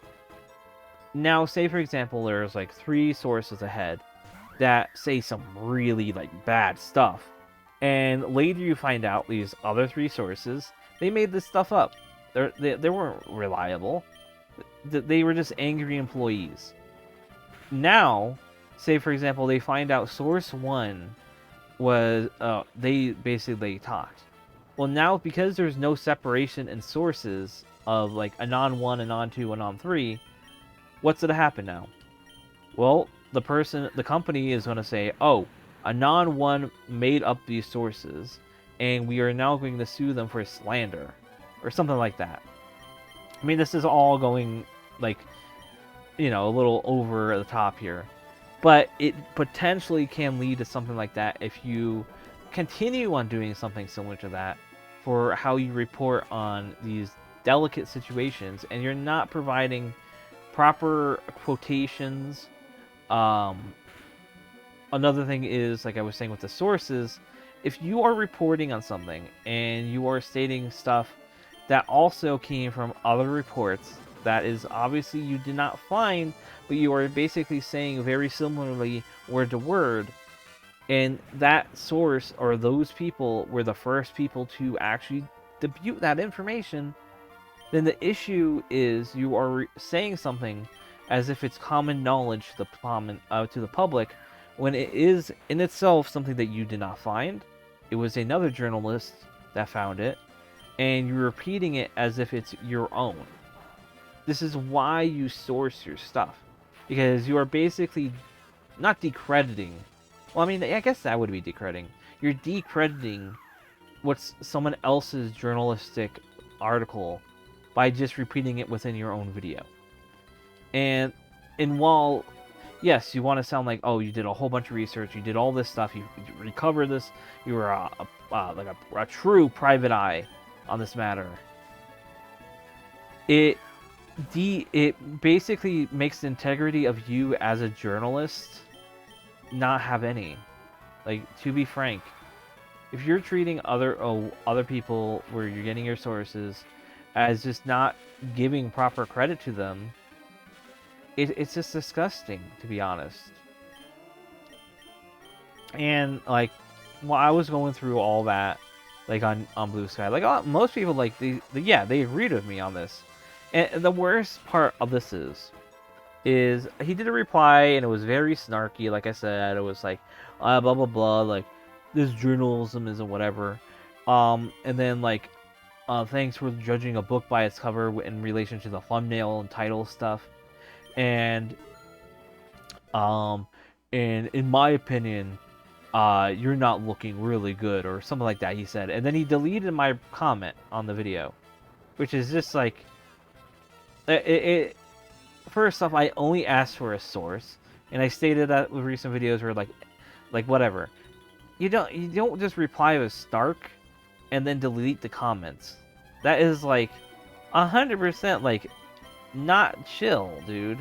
Like I understand removing comments of like people that are just being instantly like argumentative, that are just saying like, oh yeah, this shit doesn't tell me, this shit's stupid, or this shit is not real. Like I was just asking for sources so I can just double check on where he's getting this information and if it's from valuable, like reliable locations. It's like stuff like that is like, alright, I need some revives here.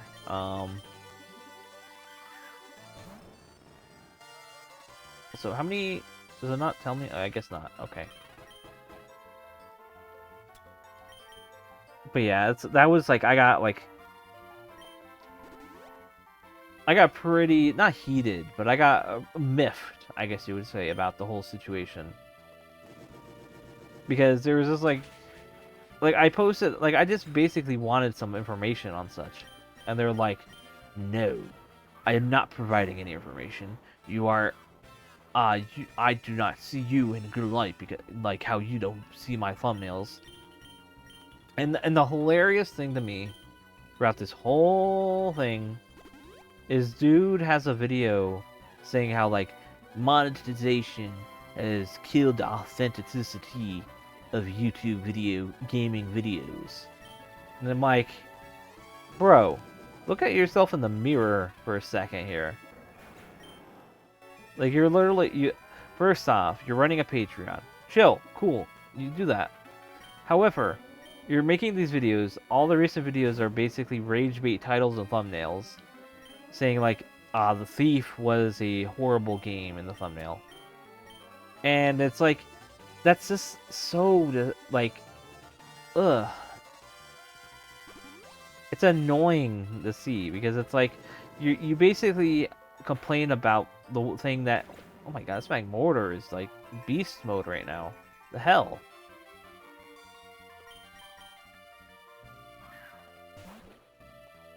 Alright, let me I'm probably gonna die here now that I think about it.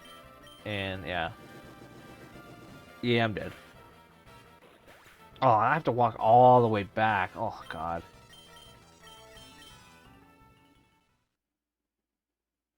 I didn't think it was gonna be that hard. Oh, whatever. More time to talk here.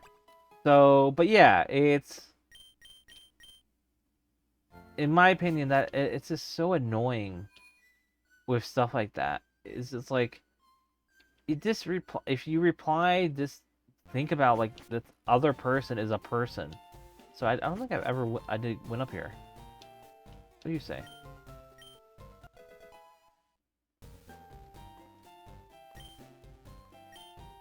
Okay, cool. Got TM. Pokemon Tower. Man fishing. Okay, cool. But yeah. For stuff like that, it just irks me because, like, first off, having a reply of someone asking for a source and then you being snarky, the only issue with that in that situation was that you yourself are being snarky and it's making you look bad. So why even comment on it? You could just ignore it and no other commenter would comment on such. Like that's the wild thing to me. Like you got upset enough that I'm asking for a source and basically said no. When if you did do journalistic discussion and research, you would double check via sources. So that's the crazy thing here. If you didn't have any, if you're not providing any sources, you're having a source and double checking sources does not mean you are repeating sources like he says. You use sources to verify claims. That is quite literally the basic journalism practice of. Also, I think this is right item. No, okay. Like that's basic journalistic practice of using multiple sources to verify claims that are being made. Also, now I have to battle this dude. Okay. So I don't know. It's just wild to me that someone could say like, "Oh yeah, I'm a this is journalism," and because this is real journalism, so you can't. Yeah, so I don't have sources. I don't need to reply sources. You give sources like, oh god. It's like no wonder why the dude has like only 50,000 subs.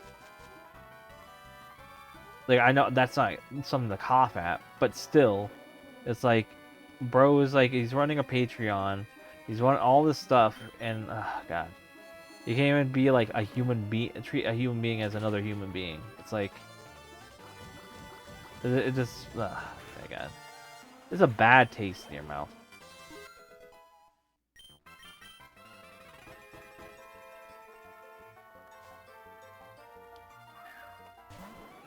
Alright, Jolteon.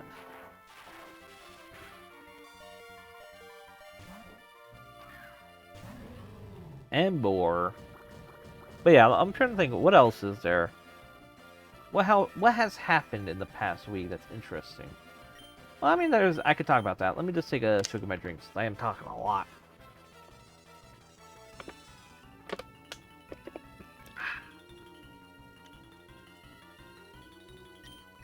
So, here's a fun thing to talk about. I mean, everyone's talked about it by now. With how Xbox has increased its prices, but so here's the thing. I know everyone's going like, oh my god, Xbox is increasing prices. This is outrageous. Fair enough. But I mean, the other week, people were talking about, oh my god, it's Nintendo's doing whatever thing for tariffs and all that. Yeah. And they were all fine with that. And then it's like people on Xbox side or whatever side was saying, oh yeah. It's like that's not much. Blah blah blah blah. But now they're freaking out because Xbox is doing it. Because now it's directly impacting them. And people are now talking about like Xbox doing it, but they're not even mentioning tariffs being the reason. They just think Xbox is doing it to get more money, which is not true because it's related to tariffs again.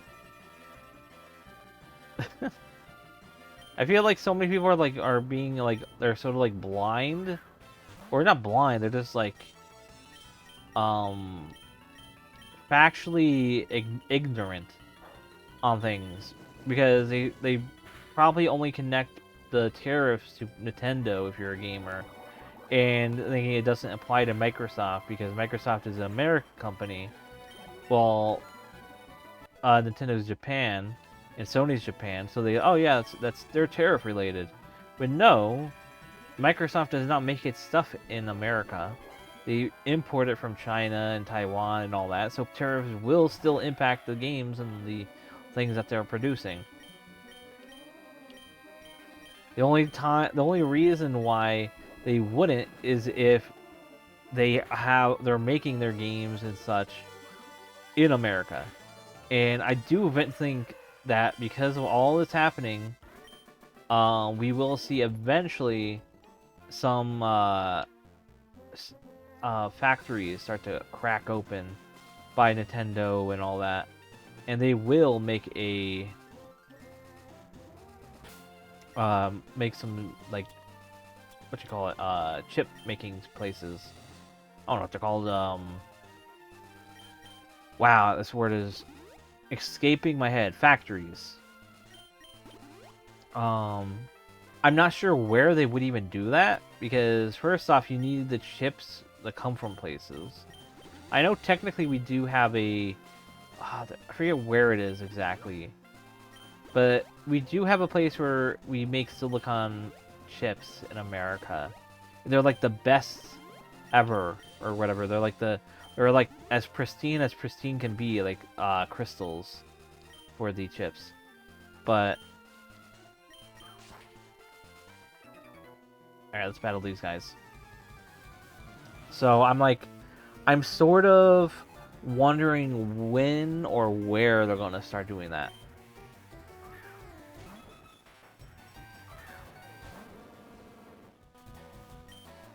Because I know, for example, for a fact that this is to scare companies to be like, okay, we're gonna have to look into making some sort of overseas factory for the stuff. Alright, I killed the Meowth, I guess. Because I know, for example, a lot of companies, while they will probably invest into such, I don't think they will try to contact companies, like a third-party companies that already exist in America to do such. And if they are, you're only gonna have so many people to work with, and so many people are gonna deciding to work with such. So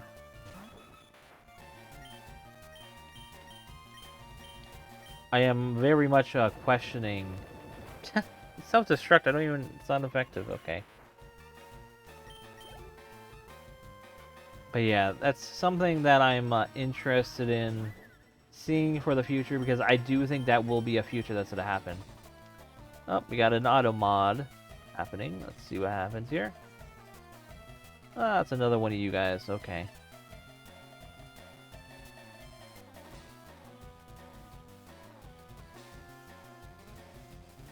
And deny.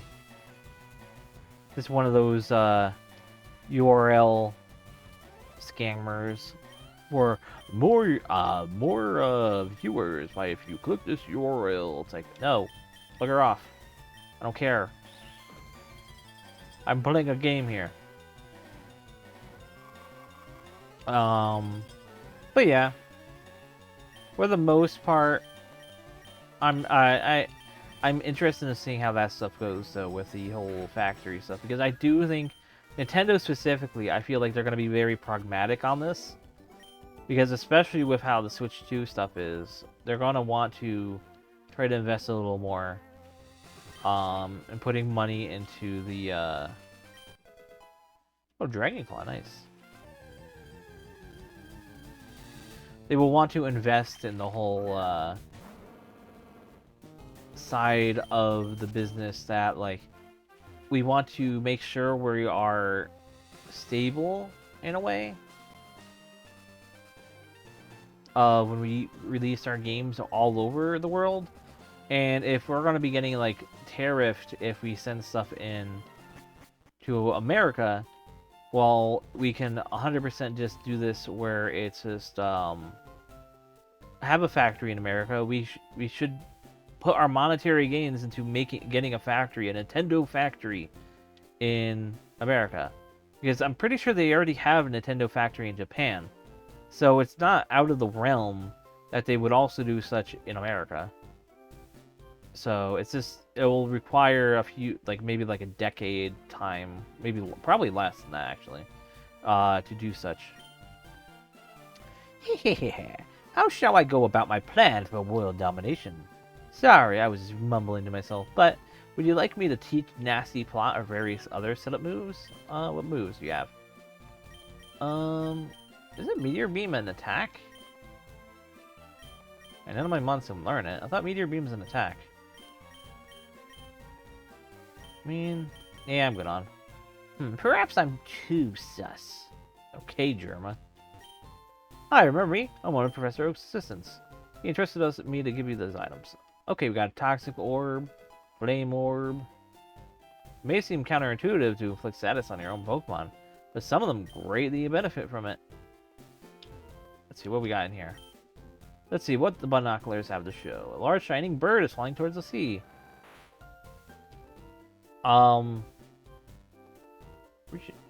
Is that a bird? I don't think that's a bird. Let's see what the bottom of that looks like. A small island on the horizon. Small island on the horizon. Let's see.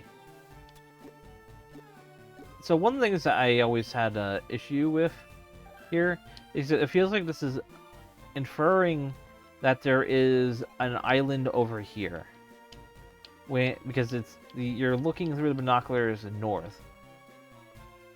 However, what this should be showcasing is it should be pointing to the left, I'm pretty sure, because I'm pretty sure the idea is that, oh, you see these islands and the bird is like flying around, which is very like misinforming to like younger kids in playing the normal games, because they're thinking, oh man, I have to go from Vermilion City and try to find the island there, and maybe is what infers the whole the whole Mew under the truck, because when you find the truck in that area, you're thinking, oh, maybe the flying thing's there. Oh god, I'm getting a hiccup. Alright, let's continue. But yeah, this is one of the things that it's fun. Are you the kid who's working on a Pokedex? Professor Oak Aid came by me, or came by here? Whatever.